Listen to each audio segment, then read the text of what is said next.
What's going on, guys? It's Nick here, back with another video. It's Saturday. It's time to take a look back at the last 2 weeks, see who has risen the most by ADP. 2 weeks ago, we predicted that Drake London, Elijah Moore, Sky Moore, Marvin Mims, and Ezekiel Elliott would all rise in ADP. We still got more right than wrong again this week, but we went back to 3-2 on those predictions. Drake London, Sky Moore, and Marvin Mims all did rise in ADP, but Elijah Moore and Ezekiel Elliott both fell. I still maintain that Zeke is like a really good pick in round 15, really regardless of what you think of his talent right now. It is super likely that he is going to sign somewhere, and while he's obviously not as good as he once was, and definitely is not going to be the feature back no matter where he signs, he's still just turning 28. He's going to have a better role when he signs than the vast majority of players going in round 15. So I personally don't understand why he's going so late, why he's still falling in drafts, but I think when he signs, people are going to be like, oh, yeah, he's definitely worth a pick this late, and he'll rise right back up. But who actually has been rising over the last 2 weeks?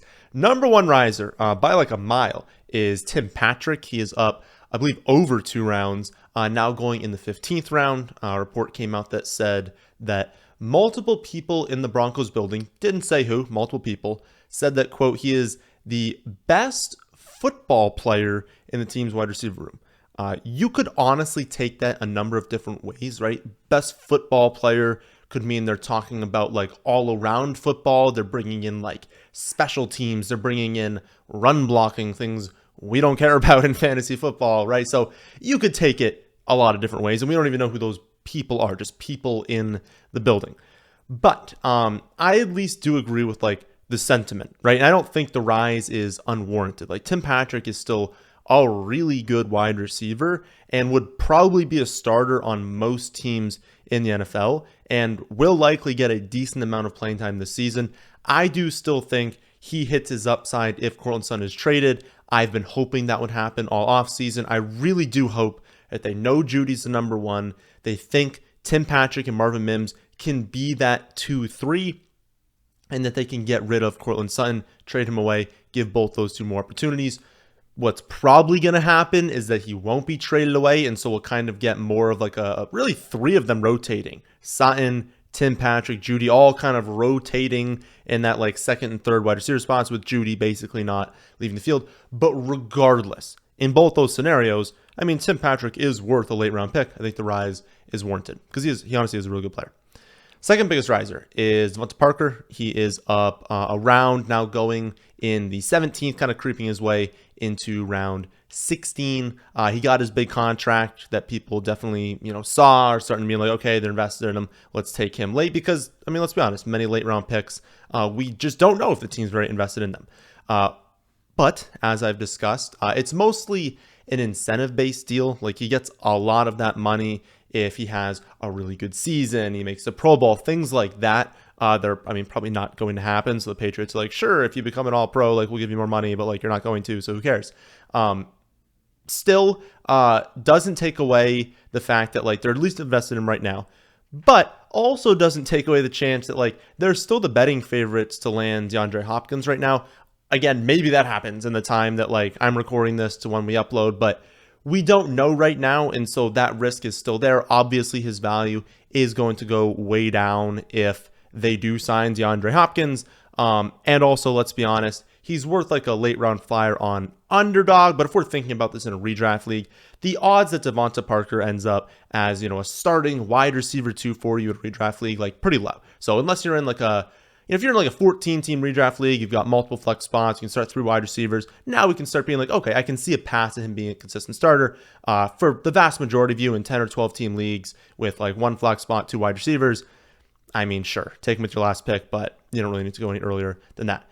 Moving a little earlier in drafts, Antonio Gibson is up half a round, now going in the early 9th round. There hasn't been any news surrounding the Commanders running back room, so I would personally imagine that this is rankings related. I think a major site just updated the rankings, moved Antonio Gibson higher. That's why he's gained a little bit more steam than he had, because he was slowly rising, but it was a larger rise the last 2 weeks.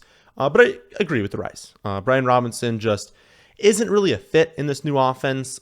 He is undeniably less explosive than Gibson. He is not as good in the receiving game, especially the screen game. That's something they want to emphasize with the running backs this season. I'm very curious what reports really come out about the workload come, when we get into camps in late July, once we hit preseason in August. My guess is that Gibson is going to be the 1A, that Robinson is going to be the 1B, but most of his work will be on the ground, and that Chris Rodriguez will be active, but mostly play on special teams, maybe mix in here or there to start the season.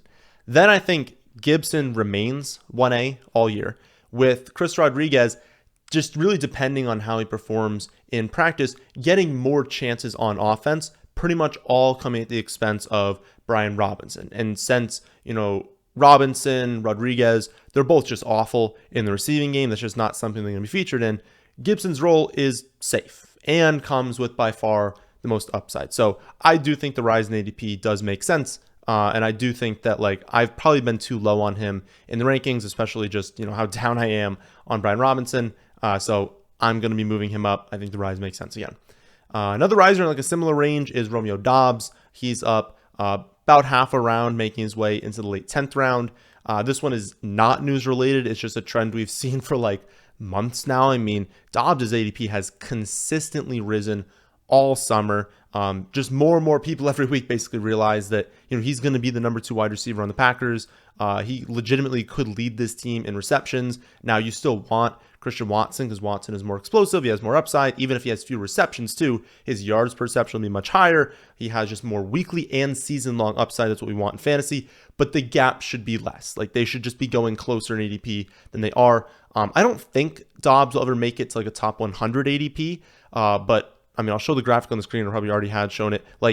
His ADP just keeps going up, right? I mean, it is going up and up and up throughout the summer. And so to make it to top 100, he's going to have to go ahead of Sky Moore, Odell, Lazard, Juju, Tyler Boyd, players like that. And I think that honestly he can, but he'll have to go into that next year to break into the top 100. So I think he'll level out around pick 110. So maybe he's got about another round to increase. I think he will increase another round.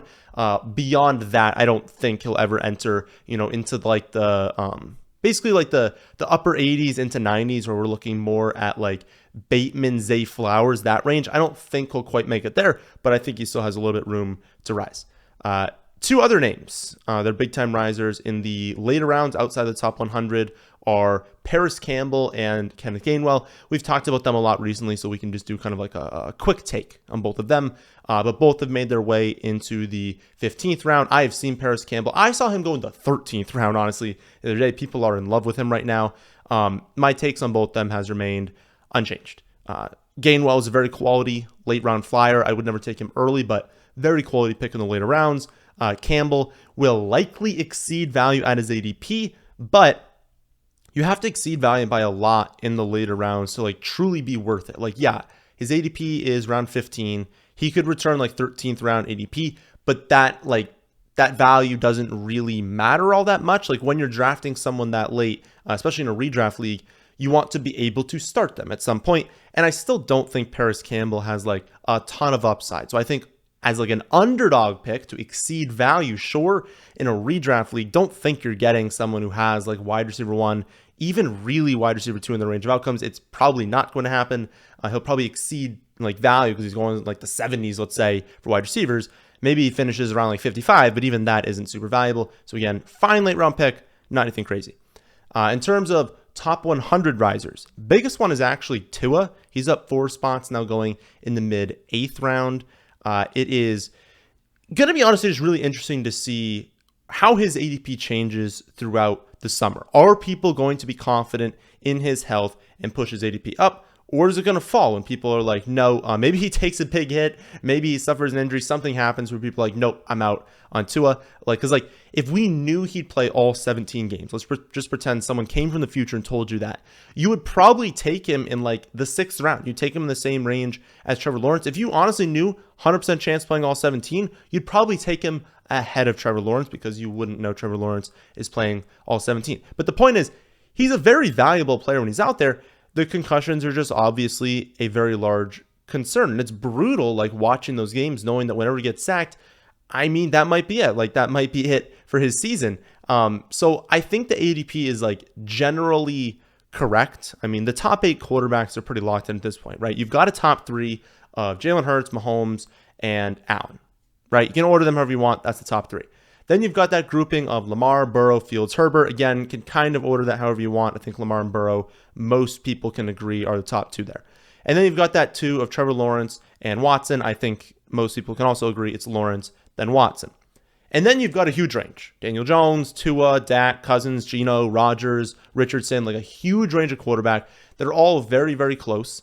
All have less upside than those top 8. All have downside risk. All of them could legitimately bust the season. And so I think Tua, like, leading that group does make sense. I would argue that him and Daniel Jones are like, neck and neck for who should be leading there. But the point is, I think Tua rising a little bit in this range is totally fine. I just don't really think he should reach that Trevor Lawrence and Watson range because of the health. It just is such a large concern. Now, I will say this, one last take on it. That's my final take in a redraft league. He shouldn't enter that range.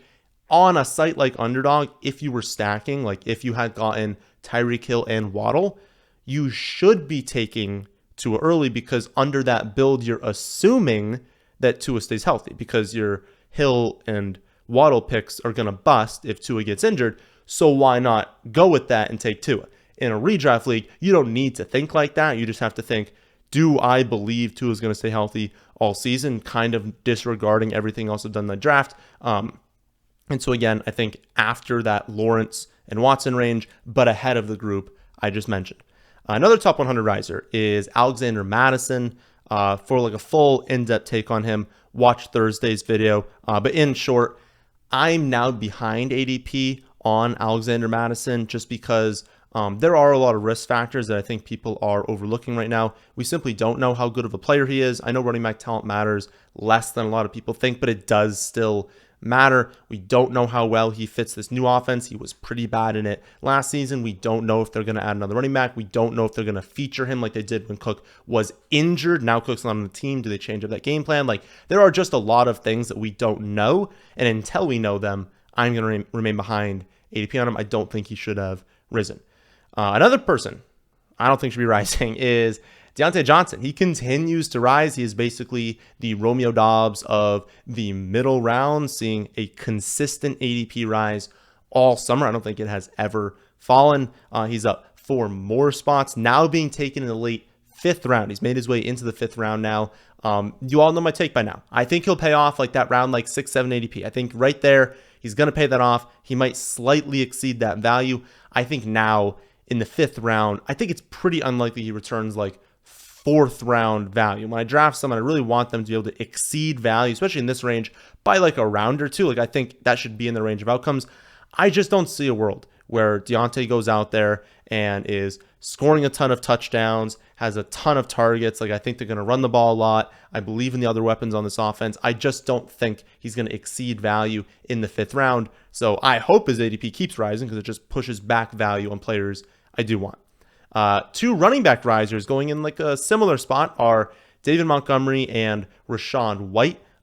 Those 2 hurt to hear because they've been such amazing values all summer. So I'm hoping that people aren't like, starting to catch on and their ADP is going to slowly rise from this point on. I hope it's just a small bump, but I'm going to remain just ranked ahead of ADP all summer. Unless they like skyrocket, like if they go up like 20 spots, there's nothing we can do with that, right? We're not going to start ranking them ahead of ADP then. But if it's a slow rise, I'm just going to stay ahead of ADP. I really do think once camps open in like 20 days or so from when you guys are watching this, I think they're going to rise. I think people are going to realize, oh, they're like really, really valuable players in fantasy. Rachaad White, just the clear running back 1 on offense that is going to be behind a lot and going to be throwing to him a ton. He's going to rack up a boatload of receptions. And then Dave Montgomery, a potential goal line back, but at the very least going to get plenty of touches on the best backfield in football for like fantasy production. Yeah, both of them are very valuable. Their ADPs should be going up. The last riser before we get into prediction time is Nick Chubb. He's only up 1.6 spots, but that's actually a lot for a 2nd round player. Like anyone in the top 2 rounds, you usually see their ADP change like 0.1, 0.3, maybe 0.5 sometimes. 1.6 spots is a big rise over 2 weeks. He's now jumped ahead of both Saquon and Jonathan Taylor in drafts. And I've actually made that change in the rankings as well. I now have Chubb ahead of both of them. That is really a big decision point people need to make in round 2. And so I wanted to go over why I think the change happened, why I have made the change as well. If we look at talent, Chubb is the most talented among these 3. Maybe Jonathan Taylor can steal that crown back this season, but I think Nick Chubb is the best pure runner in the NFL. I think a lot of people agree with that. I think if you just wanted to have a running back on your team, Nick Chubb is the one you would pick among these 3.